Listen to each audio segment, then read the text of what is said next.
The Odyssey by Homer, translated by Samuel Butler, Book 7. Reception of Ulysses at the palace of King Alcinous. Thus then did Ulysses wait and pray, but the girl drove on to the town. When she reached her father's house she drew up at the gateway, and her brothers, comely as the gods, gathered round her, took the mules out of the wagon, and carried the clothes into the house, while she went to her own room, where an old servant, Eurymedusa of Aperia, lit the fire for her. This old woman had been brought by sea from Aperia, and had been chosen as a prize for Alcinous, because he was king over the Phaeacians, and the people obeyed him as though he were a god. She had been nursed to Nausicaa, and had now lit the fire for her, and brought her supper for her in her own room.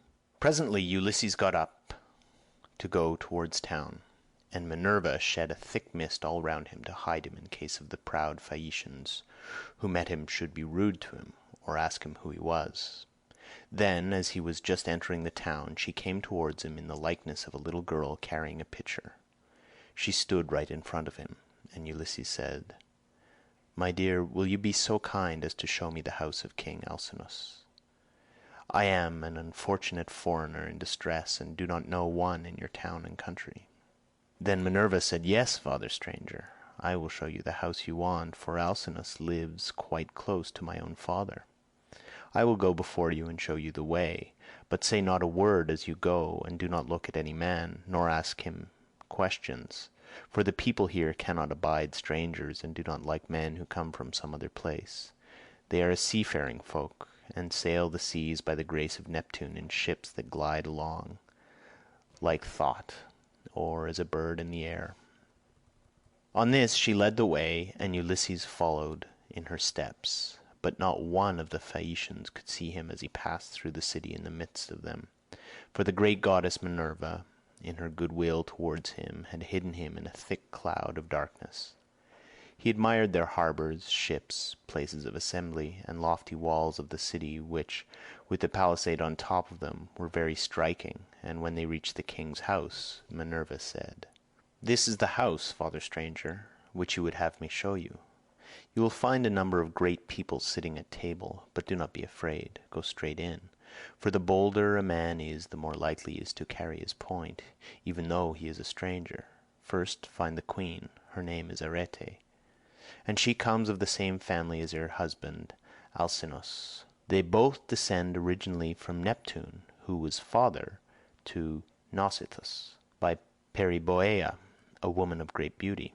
Periboea was the youngest daughter of Eurymedon, who at one time reigned over all the giants, but he ruined his ill-fated people and lost his own life to boot. Neptune, however, lay with his daughter, and she had a son by him, the great Nausicaa, who reigned over the Phaeacians.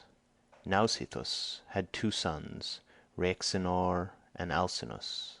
Apollo killed the first of them while he was still a bridegroom and without male issue, but he left a daughter Arete, whom Alcinous married, and honours as no other woman is honoured of all those that keep house along with their husbands. Thus she both was, and still is, respected beyond measure by her children, by Alcinous himself, and by the whole people, who look upon her as a goddess, and greet her wherever she goes about the city, for she is a thoroughly good woman both in head and heart. And when any women are friends of hers, she will help their husbands so to settle their disputes. If you can gain her goodwill, you may have every hope of seeing your friends again and getting safely back to your home and country." Then Minerva left Scheria and went away over the sea. She went to Marathon and to the spacious streets of Athens, where she entered the abode of Erechtheus. But Ulysses went on to the house of Alcinous, and he pondered much as he paused a while before reaching the threshold of bronze, for the splendour of the palace was like that of the sun or moon. The walls on either side were of bronze from end to end, and the cornice was of blue enamel. The doors were gold and hung on pillars of silver that rose from the floor of bronze, while the lintel was silver and the hook of the door was gold. On either side there stood gold and silver mastiffs which Vulcan, with his consummate skill, had fashioned expressly to keep watch over the palace of King Alcinous. So they were immortal and could never grow old. Seats were ranged all along the wall, here and there from one end to the other, with coverings of fine woven work which the woman of the house had made. Here the chief persons of the Phaeacians used to sit and eat and drink, for there was abundance at all seasons, and there were golden figures of young men with lighted torches in their hands, raised on pedestals to give light by night to those who were at table.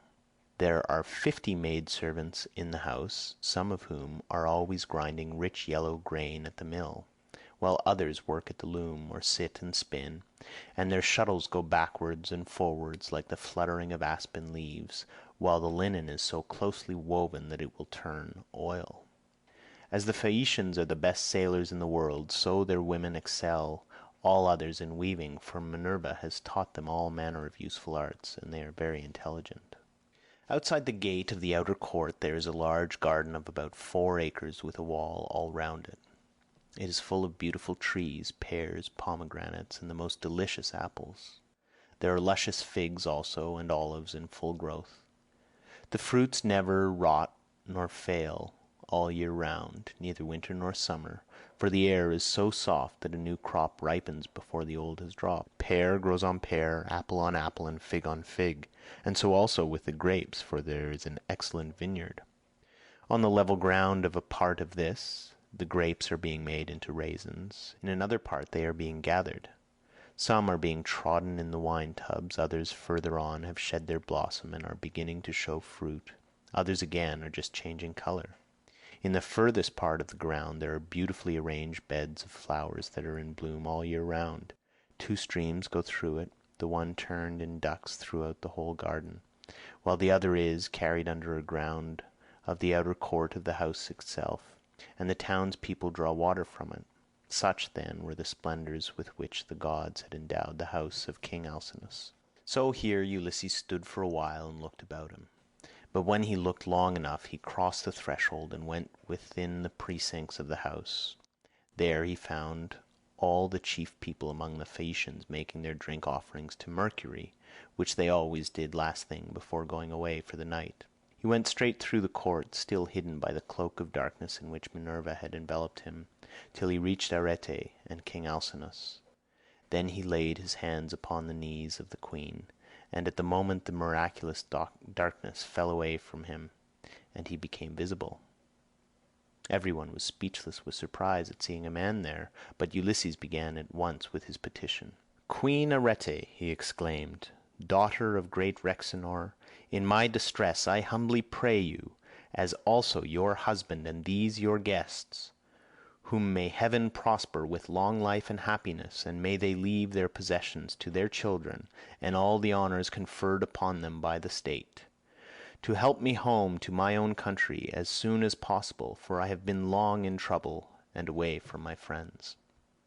Then he sat down on the hearth among the ashes, and they all held their peace till presently the old hero Alcinous, who was an excellent speaker and an elder among the Phaeacians, plainly and in all honesty addressed them thus.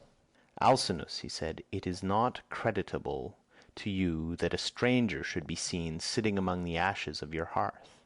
Everyone is waiting to hear what you are about to say. Tell him, then, to rise and take a seat on a stool inlaid with silver, and bid your servants mix some wine and water, that we may drink an offering to Jove, the Lord of Thunder, who takes all well-disposed suppliants under his protection.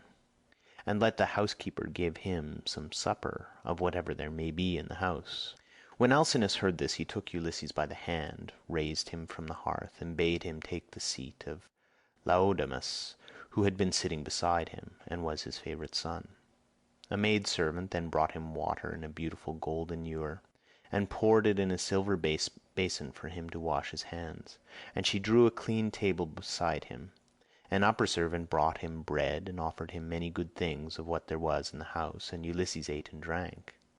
Then Alcinous said to one of the servants, "Pontonous, mix a cup of wine and hand it round, that we may drink offerings to Jove, the Lord of Thunder, who is the protector of all well-disposed suppliants."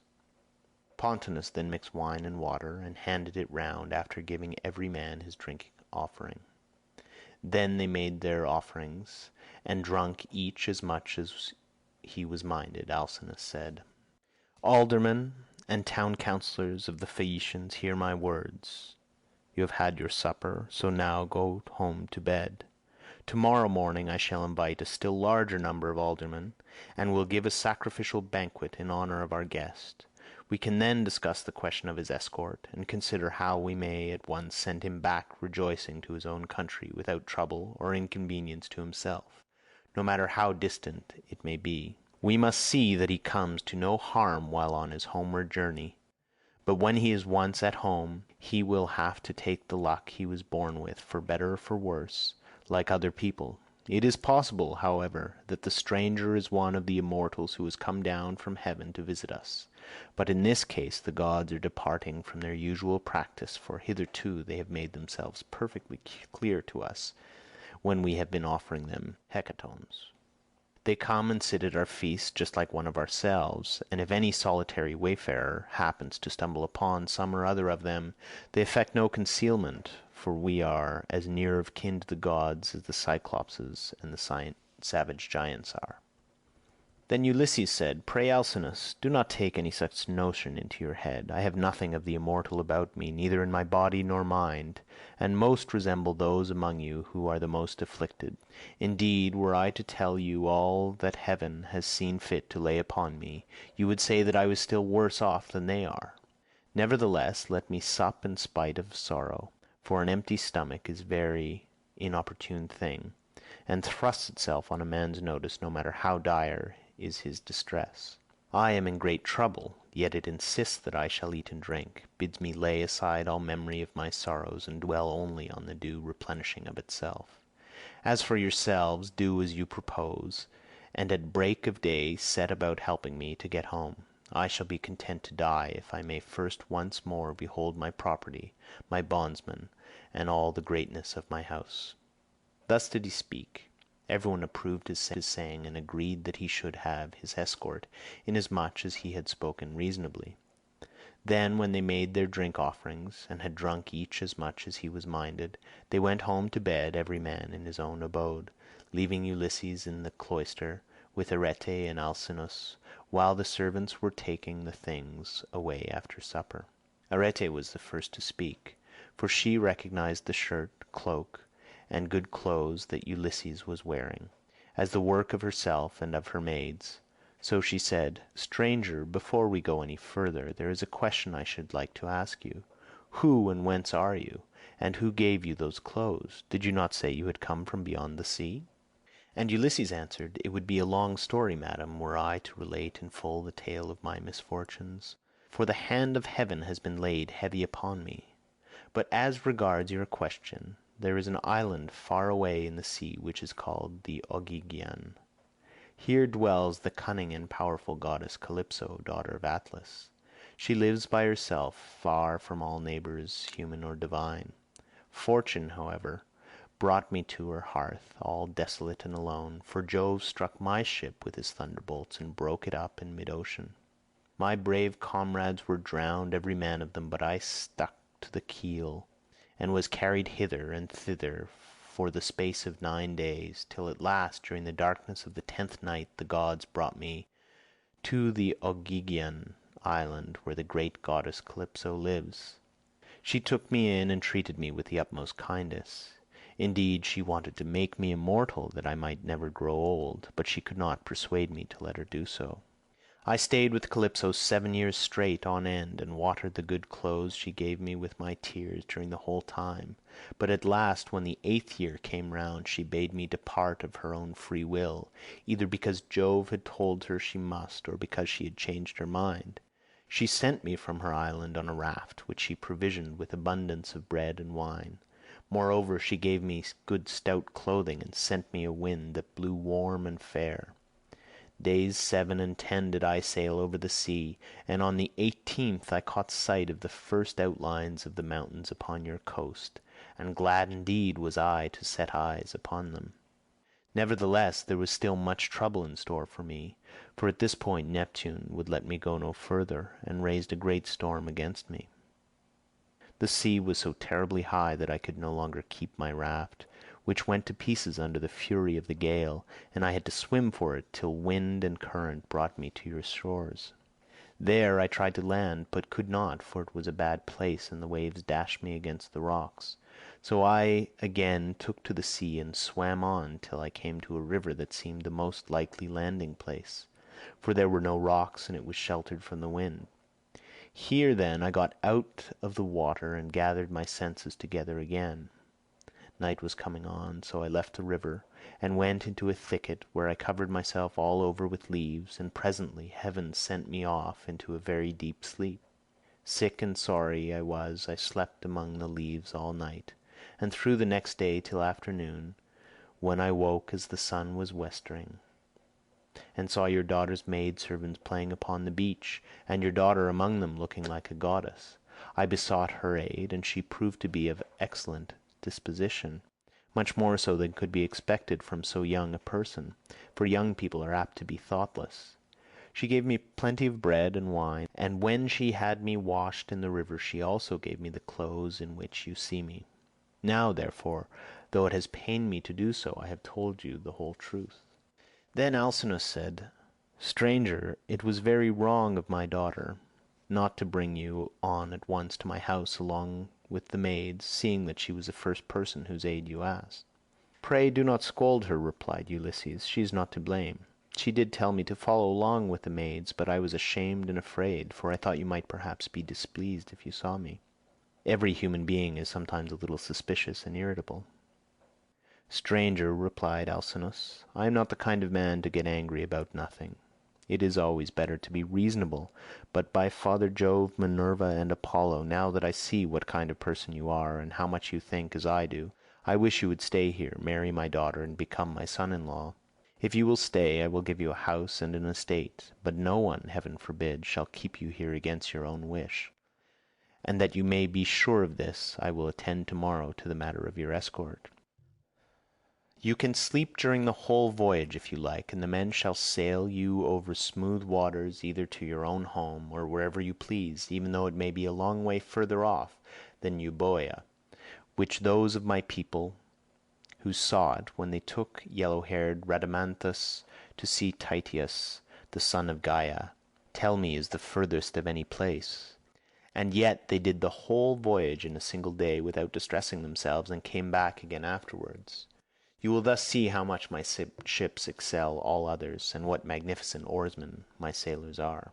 Then Ulysses was glad and prayed aloud, saying, "Father Jove, grant that Alcinous may do all that he has said, for he so will win an imperishable name among mankind, and at the same time I shall return to my country." Thus did they converse. Then Arete told her maids to set a bed in the room that was in the gatehouse, and make it with good red rugs, and to spread coverlets on the top of them with woolen cloaks for Ulysses to wear.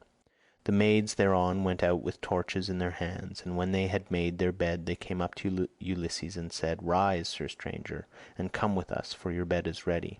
And glad indeed was he to go to his rest. So Ulysses slept in a bed placed in a room over the echoing gateway, but Alcinous lay in the inner part of the house with the queen his wife by his side. End of Ulysses, Book 7.